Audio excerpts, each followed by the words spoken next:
Di ujung sebuah desa terpencil, berdiri sebuah sekolah tua yang sudah lama ditinggalkan. Bangunannya besar dengan dinding kusam penuh lumut dan jendela-jendela yang kaca-kacanya telah pecah. Sekolah itu dulunya adalah tempat belajar yang ramai, namun sejak peristiwa tragis yang menimpa seorang guru dan beberapa siswa bertahun-tahun silam, tempat itu ditutup.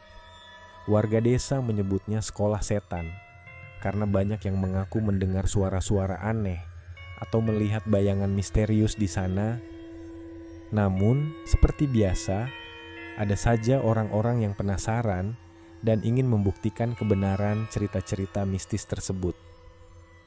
Sekelompok remaja dari desa tetangga memutuskan untuk menjelajahi sekolah itu pada malam hari. Mereka adalah Dimas, ketua kelompok yang berani dan sedikit sombong, Andra yang meskipun ragu tetap ikut karena tidak ingin dicap pengecut, Sari, gadis yang terkenal pemberani, dan Winda yang mudah takut tetapi tidak mau tertinggal dari teman-temannya. Malam itu gelap gulita. Bulan hanya terlihat samar-samar di balik awan tebal. Dengan membawa senter dan peralatan seadanya, keempat remaja itu menuju sekolah tua di ujung desa. Jalan setapak yang mereka lalui dipenuhi ilalang tinggi, dan suara jangkrik serta burung hantu mengiringi langkah mereka. "Kalian yakin mau terus?" tanya Winda dengan suara bergetar. Ia menggenggam tangan Sari erat-erat. "Tenang aja, kita cuma mau lihat-lihat," jawab Dimas sambil tertawa kecil. "Lagi pula, hantu itu nggak ada. Semua cuma cerita buat nakut-nakutin." Andra tidak berkata apa-apa, tetapi ia merasa ada sesuatu yang salah. Udara terasa semakin dingin saat mereka mendekati sekolah. Ketika mereka akhirnya tiba di depan gerbang besar yang berkarat, angin tiba-tiba bertiup kencang, membuat gerbang itu berderit pelan. Winda langsung merinding. "Ayo masuk," ajak Dimas sambil mendorong gerbang itu. Suaranya berdecit keras, seperti menjerit kesakitan. Begitu masuk ke halaman sekolah, suasana semakin mencekam. Rerumputan liar tumbuh di mana-mana, dan bangunan sekolah terlihat seperti monster yang mengintai dalam kegelapan. Mereka berjalan menuju pintu utama yang sudah setengah terbuka. "Lihat, itu ruang guru," kata Sari sambil menunjuk ke sebuah ruangan di sebelah kanan. Jendela ruang itu terbuka sedikit dan tirainya bergerak pelan meskipun tidak ada angin. "Kita mulai dari sana," usul Dimas dengan percaya diri.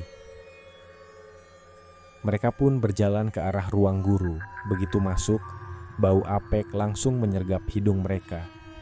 Di dalamnya, meja-meja dan kursi-kursi tua berserakan, seolah-olah pernah terjadi keributan besar di sana. "Ada yang aneh di sini," bisik Andra. "Kalian lihat itu?" Ia menunjuk ke papan tulis di depan ruangan. Ada tulisan samar yang tampak baru, padahal papan itu sudah berdebu tebal. Tulisan itu berbunyi, "Jangan ganggu kami." Winda langsung pucat. "Kita harus pergi sekarang." Namun, sebelum mereka bisa bergerak, suara langkah kaki terdengar dari lorong di luar. Suara itu semakin dekat, tetapi tidak ada siapapun yang terlihat. Sari menyalakan senter dan mengarahkannya ke pintu, tetapi tidak menemukan apa-apa. "Mungkin tikus," kata Dimas, meskipun nada suaranya mulai terdengar tidak yakin. Mereka melanjutkan perjalanan ke ruang kelas. Di salah satu kelas, mereka menemukan buku-buku pelajaran yang berserakan di lantai. Beberapa meja masih dalam kondisi baik, tetapi kebanyakan sudah rusak. Sari memeriksa salah satu buku di lantai dan membuka halamannya. Tiba-tiba, ia terkejut karena melihat ada noda merah yang tampak seperti darah di salah satu halaman. "Ini nggak mungkin darah beneran kan?" tanya Sari, mencoba meyakinkan dirinya sendiri. Sementara itu, Winda melihat sesuatu di sudut ruangan. Itu apa?" tanyanya dengan suara gemetar sambil menunjuk ke arah papan tulis. Mereka semua menoleh. Di papan tulis terlihat bayangan seseorang berdiri diam, meskipun tidak ada siapapun di sana. Bayangan itu perlahan bergerak ke arah mereka. Winda menjerit dan langsung berlari keluar dari kelas. "Winda, tunggu!" teriak Sari sambil mengejarnya. Namun begitu Winda sampai di lorong, pintu-pintu kelas di sekitarnya mulai terbuka dan tertutup dengan keras secara bersamaan, seolah-olah ada yang sengaja melakukannya.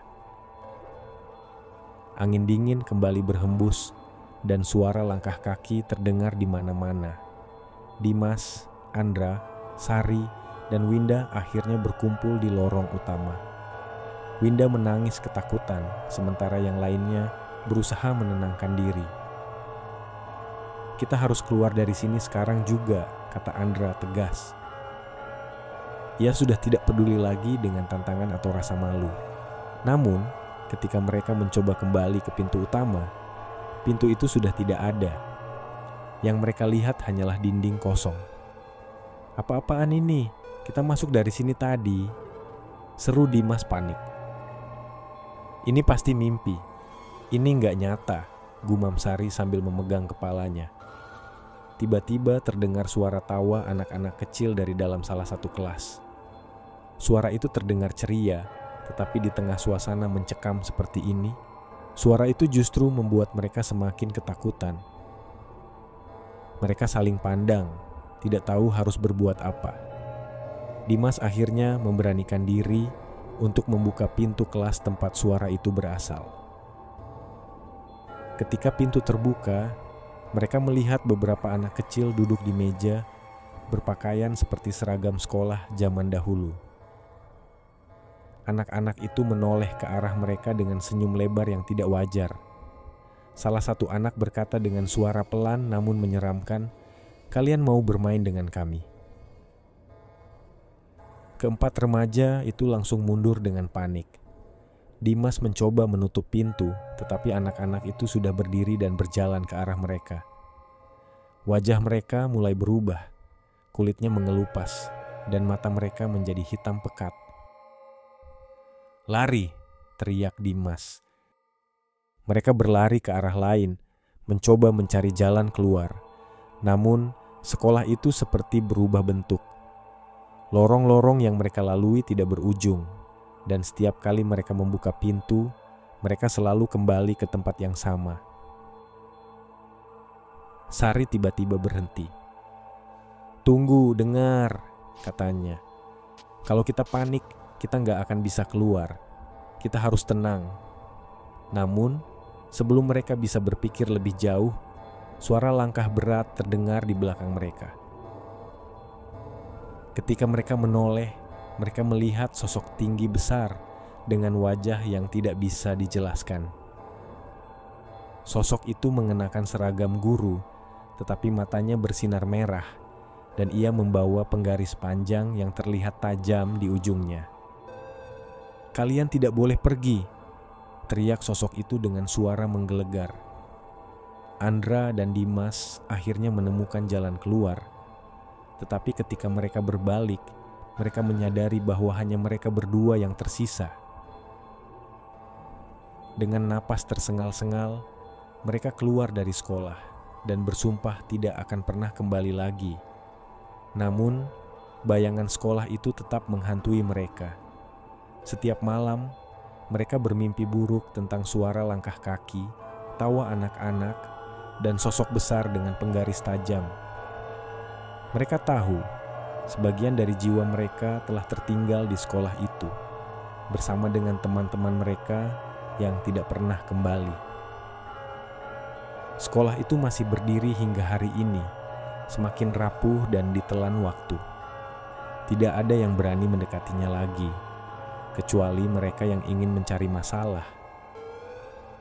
Namun, setiap kali malam tiba, suara tawa anak-anak dan langkah kaki berat masih terdengar, mengingatkan siapapun bahwa sekolah itu tidak pernah benar-benar kosong. Selesai. Terima kasih.